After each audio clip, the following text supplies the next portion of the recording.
the Taurus PT111 G2C. Let's check it out.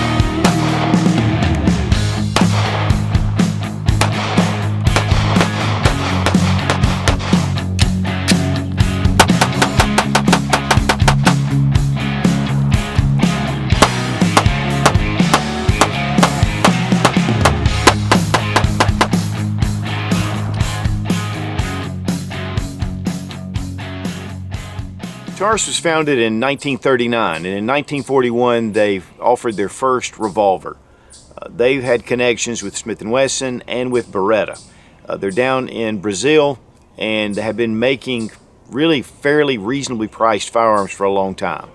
And if you're looking for a budget handgun, Taurus is one of the first places many people look. They have good styling, good quality. Of course, the quality has been up and down over the years, but it really seems like Taurus has picked up their game. Many of their pistols are now made in Miami, Florida, and they have always carried a lifetime guarantee. So we're going to be looking at the Taurus PT111 G2C, which is a revised version of the original PT111 G2. I recently did a review on the SIG P365, and I got a lot of comments that this was nothing new, that it was very comparable to the Taurus PT111 G2. I decided that this was one pistol that I really wanted to look at, and so I got in touch with GunBuyer.com, and so they sent the PT111 G2C for this test and evaluation. One thing about Taurus guns is they have a very modular look to them, and this is no different. And here we're going to go ahead and make sure the gun is unloaded, drop the magazine, check the chamber, and it's empty. You get two 12-round magazines. They do have a finger base plate around it. These are produced in Brazil. Yellow follower, and as far as dropping from the gun, they shoot out pretty well. And the magazine release, which is right here, it is metal, and this can be switched to the other side. Now there are two things that were changed with the G2C. This is really the same gun pretty much. I mean, it's the same size, same configuration, but they did change some of the slide markings right here with the G2C. But one of the big changes, and something that I'm glad they did have a trigger lock, and you put a little key in it and it locked the trigger. I do not like those, and one of the big reasons is it can be activated in any kind of mechanism that really doesn't function the gun. You know, it can be a problem, so I'm glad that they removed that. But pretty much everything else is the same. One of the things about this handgun in particular are these grip panels. I mean, they are fairly aggressive and they're in spots, so they are in the key areas. So it's really comfortable in your hand, but yet you have those aggressive panels that give you a lot of texturing. So you can tell they're very aggressive. Smith & Wesson's new grip texturing is pretty similar to it. It has a nice thumb grip right here. Nice ergonomic feel to it. Has an accessory rail, squared off trigger guard. You have your takedown lever here, and then we have a manual safety on the outside of the gun. Then we have our 3-dot sights. They show up very well. The rear sight is adjustable for elevation. The slide itself is a kind of a matte finish, and we have the serrations are very grippy. I mean, they're easy to grip. You can feel your fingers kind of slide down into them. No front cocking serrations, but you can use this little area right here where these two little inlays on either side, which kind of gives it a trim look to it. Barrel length is 3.2 inches. We're going to put a dummy round in the magazine. Very small indicator, but you can feel the hump right here to know that it's loaded. I kind of like that because it's not obtrusive. I've seen some that are really high up. Now I do want to show a comparison with a couple of pistols, and I'm going to start out with the Glock 26. This gun is unloaded, and one of the things about it, the Glock holds 10 rounds. Now you can get extenders, and this is, I think, a +1 extender. Now here on the silhouette, they're pretty much the same length.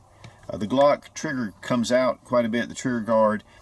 With the extension, it comes down where the Taurus it does as well. But without the extension, if you just put the flat base on here, it's going to be a little shorter. But here you have 10-in-1, and here you have 12-in-1. And here we go from the top. The Taurus slide is a little thinner than the Glock 26. And again, a lot of people were comparing the Taurus to the SIG P365. The SIG is about a 1/2 inch smaller from the front, and here at the bottom, you got about 3/4 of an inch. The SIG holds 10 rounds plus 1, the Taurus 12+1. Here you see a considerable difference. The SIG is much thinner than the Taurus. Now we're going to check the trigger pull, but one thing I do want to mention is the blade, very similar to the Glock, and this cannot be activated unless you depress the blade, and that's part of the safety. One of the things about this trigger, it is long. I mean, you can see there's a lot of take up. And once you hit this wall right here, it's a little bit mushy, but there it goes. We're going to do a reset right about there. That's not too bad of a reset.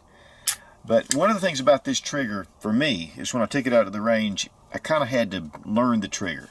In fact, my buddy Rodney, NC Hill Channel, he was shooting it, and first time he did, he thought that it wasn't loaded. He pulled it all the way back and ended up, thank goodness he was pointing it down range, but when he fired it, it surprised him. That trigger's long. It looked like it's got good ejection though. They were all. It's got safety or? It's just racked. I didn't do anything. I told you that trigger was long. Wow, that is long.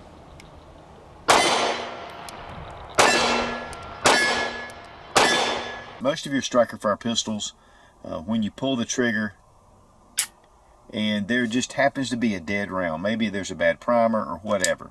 With this gun, you have second strike capability. It cocks itself. And so that is an advantage with the PT111 G2. Trigger pull weight, we have the Lyman trigger gauge from Brownells. 4 pounds, 7.8 ounces. 4 pounds, 2.5 ounces. So just around the 4.5 pound mark. I want to thank Freedom Munitions for sponsoring the ammo. You get a 5% discount using SUCH00 at checkout on the Freedom Munitions website. Now, as far as down at the range, one of the big things you'll notice is that the ergonomics of the grip, it just seems to kind of fit in your hand. I think if you had larger hands, it may be a little tight, but with the small finger groove on the end, it just rests in your hand. And for a compact pistol, you have a full grip on the handgun. And it shot surprisingly well. I mean, as far as the recoil pulse, it had a really good feel to it. One of the things, though, that I noticed was the trigger. And because of that really long pull of the trigger, there were times at first where I wasn't sure if I had actually racked the slide, because it did have that long draw.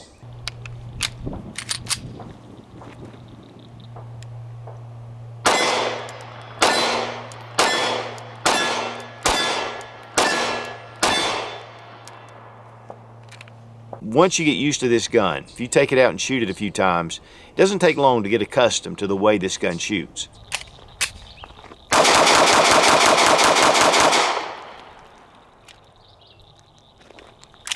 Did you have to shoot him in the throat?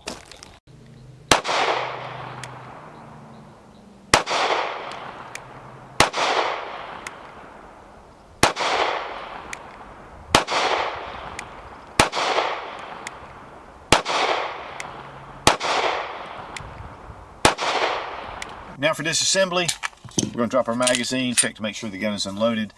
Very similar to the Glock, we have tabs here. Now with the Glock, you pull the trigger, but with this one, you pull it after you pull the tabs down.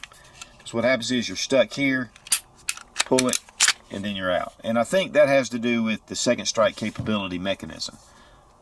Have a recoil spring and guide rod. It is metal, and it is a double captive guide rod. And then we have our barrel. And that's all you need to do to field strip the pistol. Okay, here to give you a good look, we have our striker right here. This is very similar to the Glock, with your firing pin safety right here in the same place. And then here with the frame, again, very similar to the Glock in style. One thing I will note is the slide rails are fairly thick, thicker than a lot that I've seen. Then for reassembly, just drop in our barrel, recoil spring and guide rod, bring it back over your slide, and you're good to go. Now, a lot of times Taurus gets a bad rap in the gun industry, but guys, to be honest with you, this is a $209 pistol from GunBuyer.com. I mean, it's a great price, especially if you're on a budget and you just don't have the funds that you can afford a $500 handgun. The features on this gun are just as good. Yeah, the trigger's a little bit mushy. The ergonomics are good. It's reliable. We had no issues whatsoever, and it was fairly accurate. So put those together and you have a good home defense, self-defense, or concealed carry option. And with the size of this pistol, I think this would make an excellent little handgun. And really at the range, we had a great time. And I want to thank GunBuyer.com for sending this pistol for the test and evaluation. It really helps us out when we have gun companies that are willing to send guns out so we can show you what they're all about. Be strong, be of good courage. God bless America.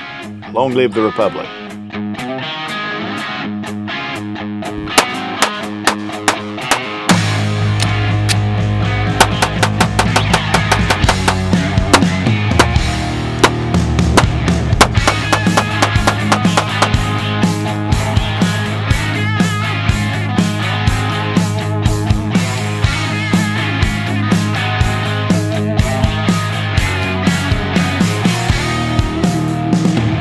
Now, I recently did a review on the CZ P10C. Okay. Now, I recently did a review on the CZ P10. Okay. Smith & Wesson Gen 2 or Mod 2 grips.